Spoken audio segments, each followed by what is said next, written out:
Hey guys, this is episode 9 of the Sonic Road podcast. And what we're going to do together is we're going to go through some concert announcements that I'm excited about. We're going to go through some music headlines, and I might even do a little record review towards the end of this just to help get the word out on some killer rock and roll records that have been coming out this year so far. That said, before we get started, I want to say thanks to everybody who listened to episode 8, which featured our guest, the amazing drummer Michael Miley from the rock band Rival Sons. I appreciate all the support, everybody that's listened so far. If you guys are checking us out on YouTube, subscribe over there. It really helps us get the guests that we want on this podcast. It really pushes it further in the algorithm and helps us out a bunch. So if you could subscribe there and hit that notification button as well so you guys don't miss out on any new content. Additionally, we're on Spotify and also Apple Podcasts. So if you're not a YouTube person, just go over to Spotify or Apple Podcasts and follow us there and give us a 5-star rating and review. That helps out too over on Apple Podcasts. Any help will be greatly appreciated. Okay, that said, we're going to get right into it. Here's episode 9 of the Sonic Road podcast.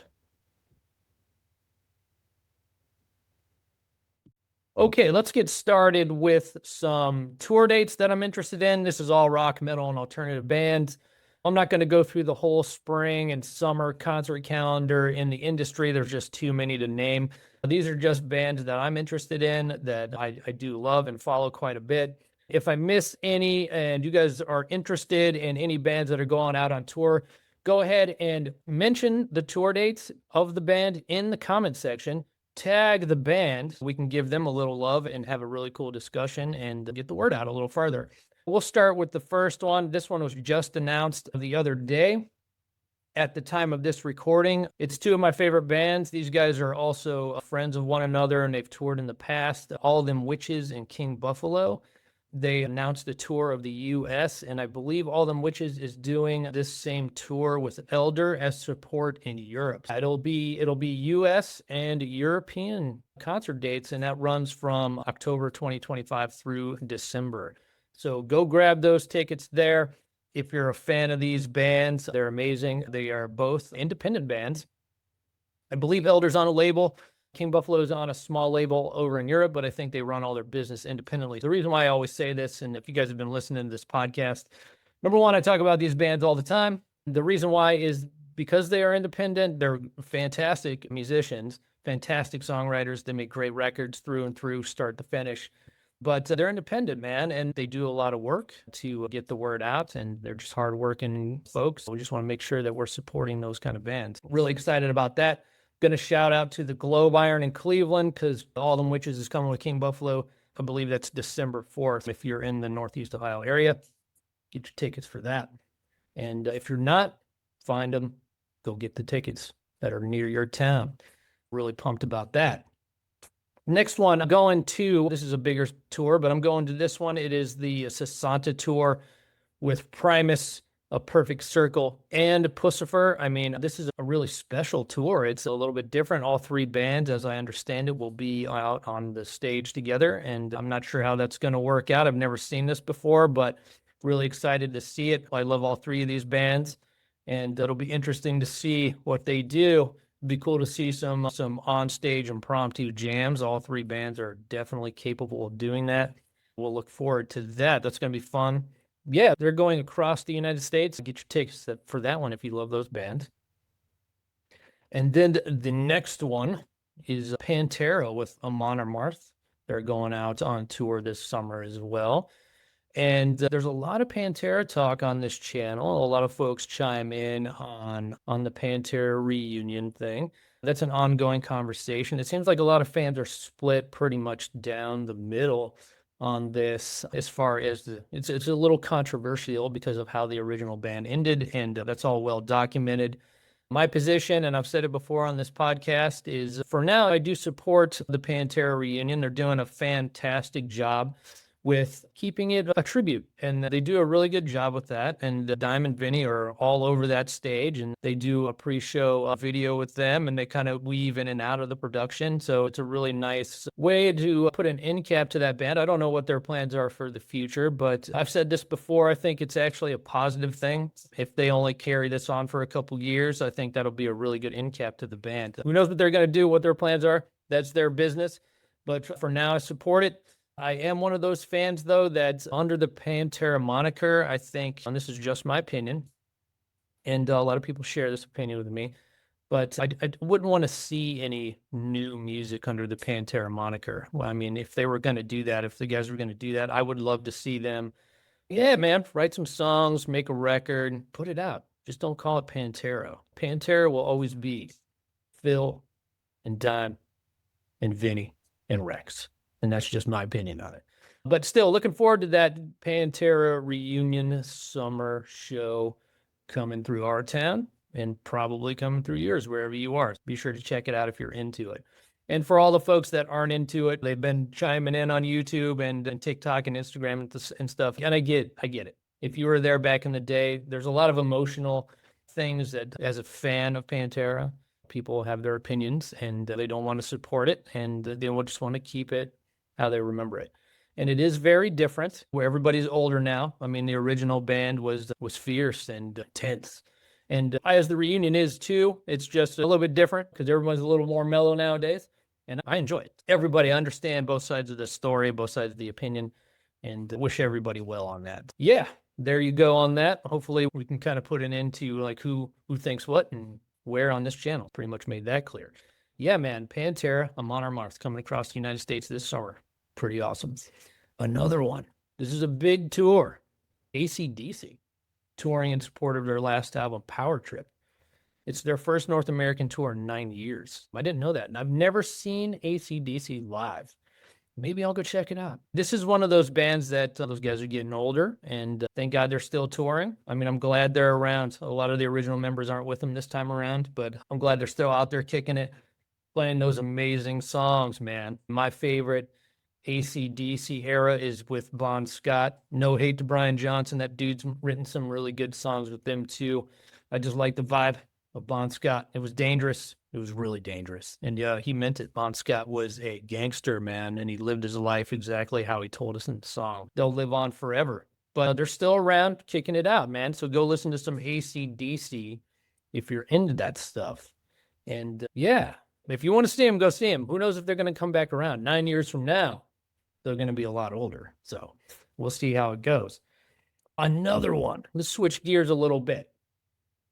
These were local boys back in the day, the Black Keys. Now, the Black Keys are going out on tour this summer in support of, I do believe it's a new album called No Rain, No Flowers. The tour has the same name. They're running their tour from May through September in the United States. I forgot to check to see if they're going to Europe, but I'm sure they are. All you European folks, check it out, man.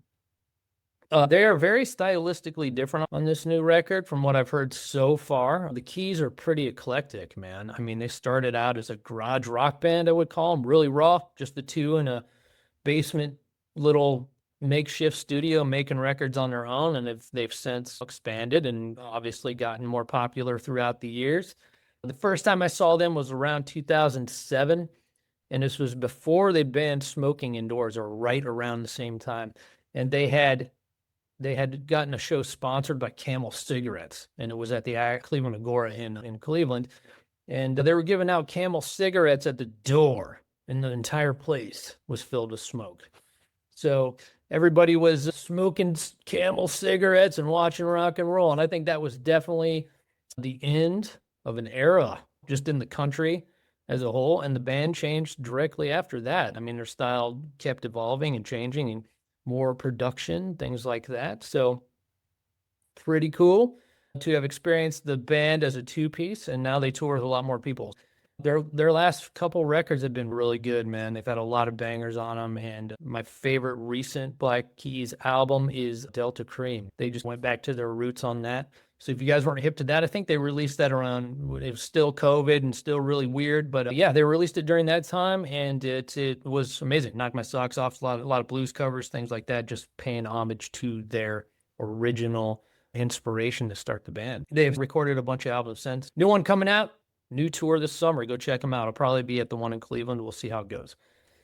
And what am I missing here? Oh, the next one. This is a good one. Baroness. If you guys are Baroness fans, been a fan of theirs for quite some time, maybe around 15 years now. I've yet to see them live, but they are actually doing a combination album set list of Red Album and Blue Record, which are two classics from that band. So if you guys haven't heard those records from Baroness, go check them out. And they're playing both those records in the entirety on this tour, as I understand it. So they're going across America from May 7th to May 31st. Killer band, man. And I'm going to go check them out, probably in Pittsburgh, and we'll see how it goes. Pretty cool. I mean, these kind of album tours they probably won't happen too often. So it's usually on anniversaries now, on anniversary release dates, things like that. So it's kind of one-offs. We might not see it again. They have plenty of records. I'm sure they'll be doing these kind of things with their other records as well. I was a really big fan of their last album called Stone. If you guys aren't hip to these albums, man, go check them out. They're amazing. They're kind of proggy almost and weird, melodic and heavy. There's a lot going on with Baroness. Yeah, man, Stone was amazing, critically acclaimed record, and just a lot of respect to those guys. They're road dogs. They've been out for a long time, and they've had their ups and downs. Right now, they're on an up streak. Get out there, support Baroness if you dig them, man. So really excited about that. And I'm getting into a new band, not new to me. They have two records, or they're going to have their second album come out on April 25th. This band called Temple Fang, and I do believe they are a Dutch band out of Europe. They have a new album called Lifted from the Wind. They released two singles so far, and if you guys are into psychedelic rock and long songs, this might be for you. Very melodic, riffy, really good. They just recently released a single called The River, which is about 17 minutes long, and it's an amazing musical journey. I love it.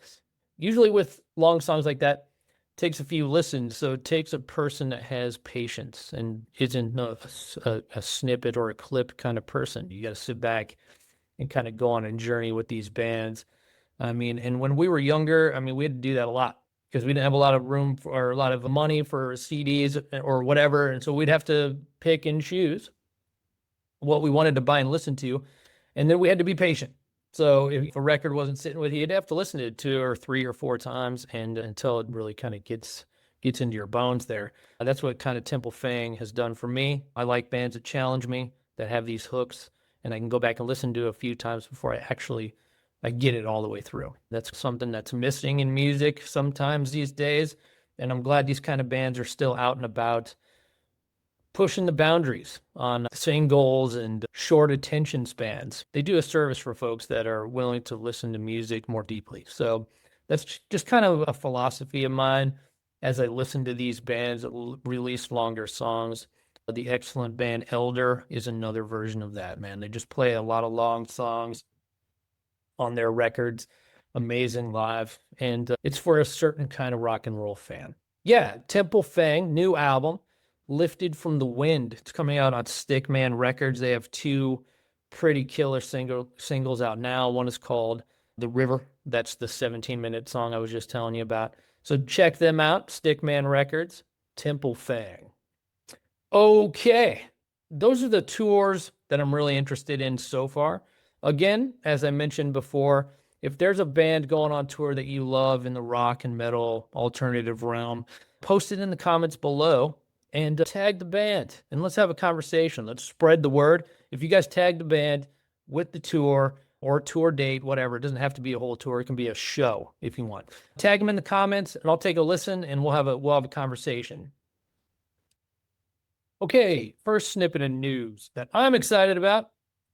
The band Down. This is not new information per se, but the band Down is currently working on a new record or EP or singles. We're not really sure what it is yet. All I know is that they are posting pictures at Phil Anselmo's studio in New Orleans, tracking music. Now, I hope that it's a full album from Down.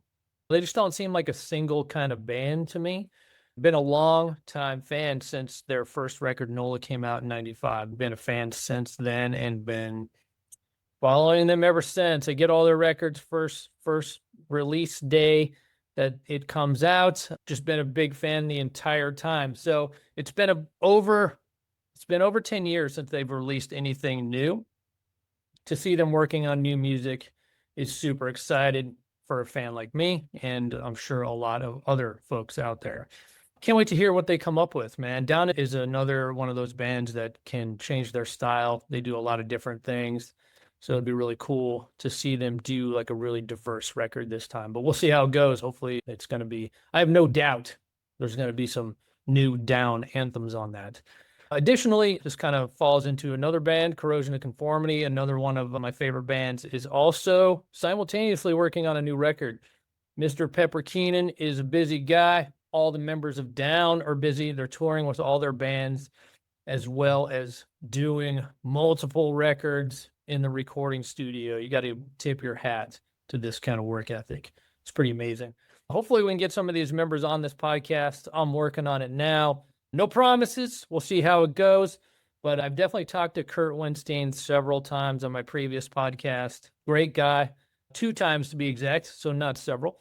But I've talked to him a bunch in person over the years as well, and I've actually played with him many years ago as well. Great guy, amazing dude, amazing musician, super talented man, as are all the guys in Down. Yeah, maybe we'll get him on the podcast sometime soon. Looking forward to those records when they do come out. Hopefully it's in 2025, but we'll see. At the time of this recording, it's April, so we'll see. Maybe time might be running out. We might get him in early 2026. So who knows? Super excited about that. Keep your eyes and ears open. If you're fans of the band, follow them on Instagram, follow them on Facebook, and just keep tabs, man. They're coming out with new music sometime in the near future. So right on. That's for all the Down fans and all the Corrosion of Conformity fans. Okay, this next one is for all of the Metallica fans out there. We mentioned Metallica quite a bit on this podcast, or at least the last couple episodes, but for good reason. They're legends, right? Yeah, this goes out to all the fans of Metallica. They are releasing a new documentary. It is called Metallica Saved My Life. And from what I understand, it's through the view of the fans and the band together. These guys are really good at coming up with different concepts for these kind of documentaries. They've broken ground before with Some Kind of Monster, which was a bit of an uncomfortable thing to release. If you guys haven't checked that one out, that's about 20 years old now. It's a good watch. I recommend it. These guys are pretty wide open in their world, and they like to share it with their fans. So it will be interesting to see what they come up with in this documentary. Now, one thing I've noticed through reading the articles about this film is that I guess they're going to release it on tour stops in the cities that they're stopping in, which is also a great idea. Pretty creative. If Metallica is coming through your town over the next, 6 months or a year, check your local theater and see if the documentary Metallica Saved My Life is playing in your town. Led Zeppelin recently did something pretty similar to that with their authorized documentary called Becoming Led Zeppelin, which focused on just the first 2 albums. Another killer rock and roll documentary. If you guys haven't seen that, I think you can rent it now on the streaming services. It was only in IMAX theaters for a month or so maybe not even that long. It was just in and out. I'm sure Metallica will probably do something similar to this documentary, and it'll probably be for rent or for sale on the streaming services. But the Led Zeppelin documentary was amazing, an emotional experience. The way they filmed it was pretty cool. They had an unreleased interview with John Bonham, and they interwove it in between the interviews with the other band members. And within that film, the band members were hearing his voice talking about the band in their early years. So you could see it was kind of emotional for everybody. It's a very good film, highly recommended. And hopefully this Metallica documentary is right on par with that. So go check it out. Keep your eyes and ears open for that. It looks like the film is going to be, again, following them on tour. Just keep an eye out. It should be pretty cool. I'll check it out when I get a chance. That's for all you Metallica fans. Okay, we're going to talk about the latest list for the 100 greatest guitarists as published by The Consequence of Sound. These lists, you know, they can be fun to talk about. There's a lot of controversy in these things, a lot of arguing and things like that. I'm going to kind of go through some of them and just give my opinions on it. And just to be clear, like if I'm saying anything, it's not to be disrespectful because, you know, whether or not I like these players or not, anybody who's made a list on the top 100 of anything deserves some kind of respect. All these artists are obviously killing the game in the music industry if they're getting noticed by these major media outlets. That's what I will say. Anything I say here, it has nothing to do with disrespecting anybody on the list, just to preface that. Now we'll just get into it and I'll just kind of give my thoughts on some of this stuff. It's the top 100 greatest guitarists. They publish these a lot throughout the year. It has to do with all kinds of musicians, not only guitar players, but singers, songwriters, bassists, drummers, things like that. Okay, we'll just kind of get into it. 97. Okay, I'm going to skip through some of these because, you know, there's 100 of them. It would take me forever to go through them. And I'm not sure you guys want to sit here and listen to that all day long. So I'm just going to give my thoughts on some of these, starting from, 100 and going down to one. I'm going to skip to number 97, which is Kim Thayil from Soundgarden. Yes, he should be on this list. And my reason, he's a great player, great riff writer, great soloist too, which he doesn't get a lot of credit for. And I will cite the last track off of Super Unknown as a very impressive guitar solo on Like Suicide. Very different song for them, even at the time. The dude just shreds. It has a lot of emotion behind it. And yeah, just very good. So yeah, man, Kim Thayil, legend in the rock and roll world, especially in the grunge scene. Soundgarden, undeniable band. So yes, I would also argue he probably should be lower on the list, not at 97.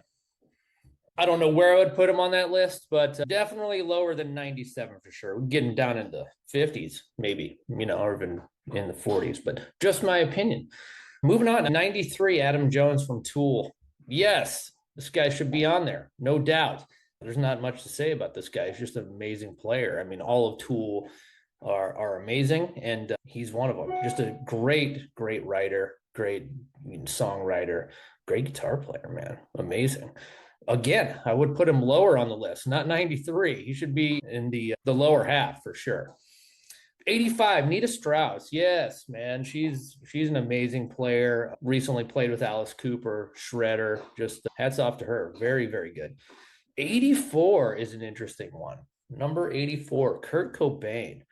Yeah, Kurt, not a lot of people. I found this one to be a little strange because it doesn't seem like a lot of folks cite Kurt Cobain for his guitar playing. And again, that's no disrespect. I love Nirvana. I love Kurt. I've said many times I wish he would have stuck around. He probably would have done some really interesting solo work if he would have stayed with us. But who knows what kind of player he would have developed into. He was so young when he passed. But top guitar player, I'm not sure. I think Kurt, amazing songwriter. I mean, just a genius songwriter. And I think maybe the guitar was more of a conduit for his songwriting. And again, if he would have lived, who knows? He would have maybe turned into a multi-instrumentalist. He probably would have messed around with all kinds of things. And that's just me thinking about it and kind of, fantasizing about it. It's all we can do now. Yeah, who knows? Who knows what he would have come up with? But again, he used the guitar as a conduit for his songwriting. And that's how I kind of see him. Top guitar player? I don't know.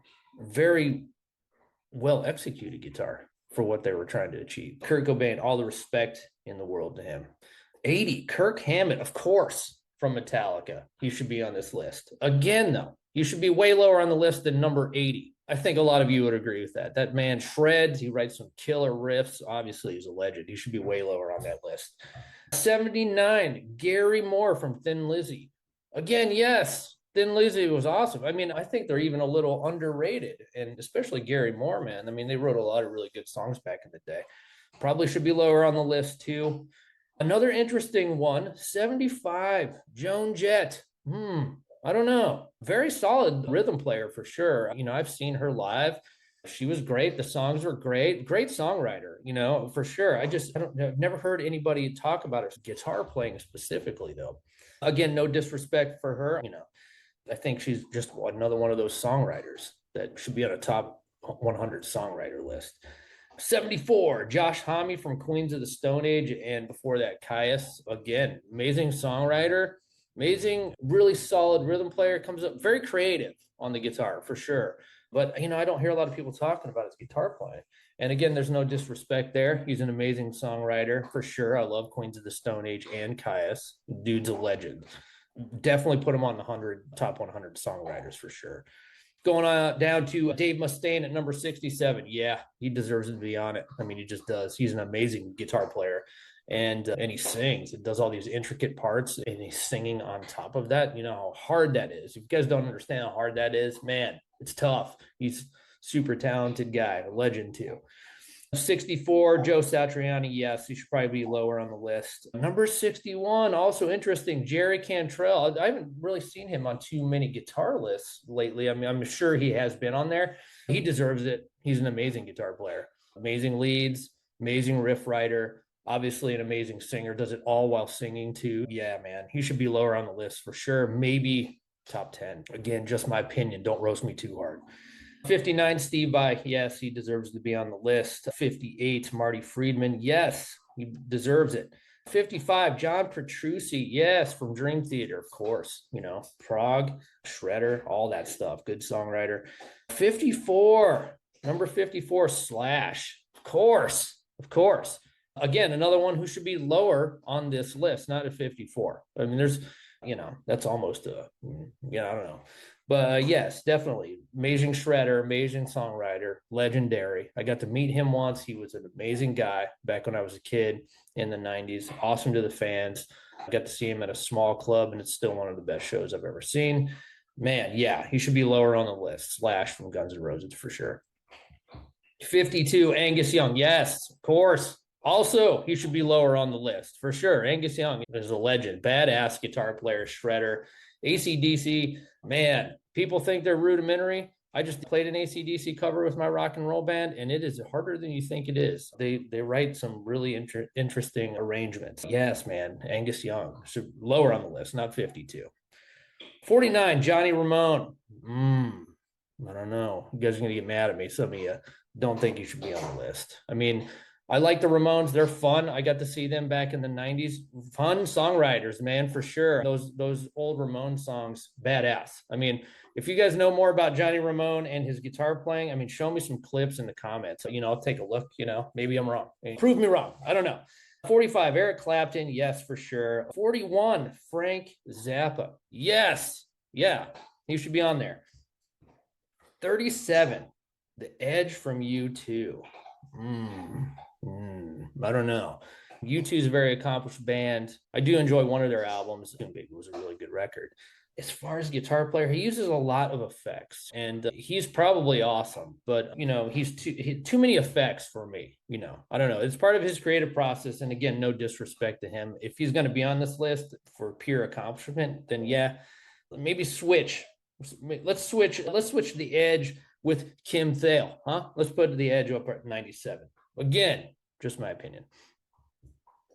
34, John Lee Hooker. Yes, all these old blues guys, they shredded, man. And they were playing a style that, wasn't super popular when they came out, not till later on in life. Yes, heavily influenced a lot of great rock and roll, the Rolling Stones, Zeppelin, you name it. Probably all of the classic rock bands were most likely influenced by people like John Lee Hooker. That man should be on this list. 33, Joni Mitchell. That's all I'm going to say to that. She's no disrespect. Amazing guitar player. Maybe. Never heard it. Certainly shouldn't be at number, whatever it is, 33. No, man. No. Adam Jones, let's put him at 33. Sorry, Joni. 28, number 28, James Hetfield. Yes, of course. Him and Kirk Hammett together, two amazing players, man. James Hetfield, legend. Maybe even a little lower on the list than this. Just my opinion, y'all. Oh, let's go down to number 24, Neil Young, guitar. I don't know. I'm a Neil Young fan. And again, no disrespect intended. but I've been listening to Neil Young most of my life. Amazing songwriter. He's got a batch of songs that, man, killer. I mean, Neil's not for everybody, but I love him. I love how he's rough around the edges. I love he's a multi-instrumentalist, and he plays piano and guitar and maybe drums. I don't know, maybe a whole bunch of things. Yeah, very talented. Much respect to him. 24 guitar player for the top 100 guitar players. I don't know. Pure accomplishment. Maybe he could go a little higher on the list. That's all I'm saying. Number 17, Stevie Ray Vaughan. Yes, of course, right? Maybe even a little lower on the list. Stevie Ray Vaughan, legend, man. He played the guitar like nobody else did. And if you guys aren't hip to Stevie, some of you might be a little younger and not hip to him. Go back and listen to some of those early videos. Watch him on YouTube. Listen and watch. He was next level. And if he would have lived, man, we missed out on a lot of stuff. That was such a tragedy that we lost him. Yes, deserves to be on this list, maybe even a little lower. Number 13, Dimebag Darrell. Yeah, hell yeah. I got to see Dimebag with Pantera in the 90s 6 or 7 times. And yes, shredder, riff writer, legend for sure. Maybe even a little lower on the list, but yeah, every time. And we saw him, every time we saw that band, they were known to party and do all the rock star things. But when it came time to get on stage, those guys never missed a beat. They were perfect at every show, and no backing tracks, none of that shit. They were something else. Rest in peace, Dimebag. Yes. This is where I totally agree. Tony Iommi at number 3. Never seen him that low on a list. That might have happened in the past, but I've never seen it. Yeah, we're going to keep him in the top 5. Of course, we go down to number 2 with Eddie Van Halen. Only little displaced by number 1 by Mr. Jimi Hendrix. Yes to both of them. They're undeniable, always will be. Timeless rock and roll innovators. Yeah, we owe a lot to both of these guys, and Tony, Eddie, and Jimmy. Such innovators at the time. Basically the architects of heavy metal for sure. Those 3, absolutely. Yes. Okay, you guys got that right, Consequence of Sound. Those last 3 for sure. So yeah, there's my take on that. Leave some messages in the comments. We can talk about it. Let's just be nice to each other. Don't be mean. Again, no disrespect to anybody on this list. Everybody here, legends. And then there's a bunch on it I just don't know. I'm not hip to it. If you guys want to check it out and you disagree and there's somebody on there that I didn't cover, throw them in the comments. Show me an example, man. I'll listen. But that's it. The 100 greatest guitarists for Consequence of Sound. Okay, guys, that's it for today. But before we head out, I promised a little album review. This is a brand new release. It's actually a reissue from an old album. And I'm talking about the reissue of Jimmy Page and the Black Crowes live at the Greek Theater. I have the vinyl version right here. This is a humongous box set. It's very formidable. 6 records. You can see that. Quite the release here. They did a really amazing job with this reissue. They retooled the original artwork. I had another artist come in and take the original concept and make it pretty augmented and cool. I thought it was hard to think that they could make this masterpiece live album better, but they have. Not only a trifecta of legends here, we're going to include another one. His name's Kevin Shirley, the man that recorded, mixed, and mastered this record. He did the original album with the band and Jimmy Page back in 2000. They recorded several shows at the Greek Theater in LA for this record. It is, in my opinion, one of the best live albums, if not the best live album I've ever heard. Sonically, the original release was amazing. This is even better, which is shocking, but it sure is. When you have talent like this, you have Jimmy Page, which, he doesn't need an introduction there, but you have one of the best rock and roll bands in the last 60 years, the Black Crowes. That's my opinion. The Crowes have to be, if not my favorite band, top 5 for sure. I was a fan from their first album back in the day. I was a little kid, 12 or 13, when Shake Your Moneymaker came out. And I've pretty much been a first day buyer of every album that they have released since then. I've been on the journey with them the entire time. I've seen this band probably over 30 times at this point in the game over the last 30 years. To see them back together after a long hiatus is amazing. Their album that they released last year, Happiness Bastards, is a new masterpiece for them, in my opinion. Although it is a little bit controversial when you're dealing with the Black Crowes because they have moved on without a lot rather of their original members. Still, I think it's just the Robinson brothers, man. As long as those two are writing songs, I think we're in good shape as a Black Crowes fan. Some people might disagree. I'm glad they're continuing on. I am on Team Robinson. They're going back through their catalog. They've released their first album on a reissue box set and their second one, Southern Harmony Musical Companion. You guys can find both of those albums as a box set out now. They're excellent. There's a lot of unreleased material, unreleased studio tracks.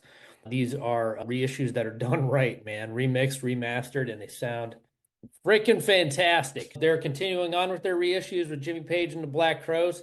Fantastic record. If you guys haven't heard this, go out, get it, especially if you're a Zeppelin fan. One thing that is different about this reissue is that they have included the Black Crowes songs in these sets. The original release was pretty much just Led Zeppelin and blues covers, and this time around they've put some songs in from the Black Crowes catalog with Jimmy Page playing guitar. That's nothing but awesome, in my opinion. If you're a rock and roll fan, go out and get some Black Crowes records, get this amazing reissue.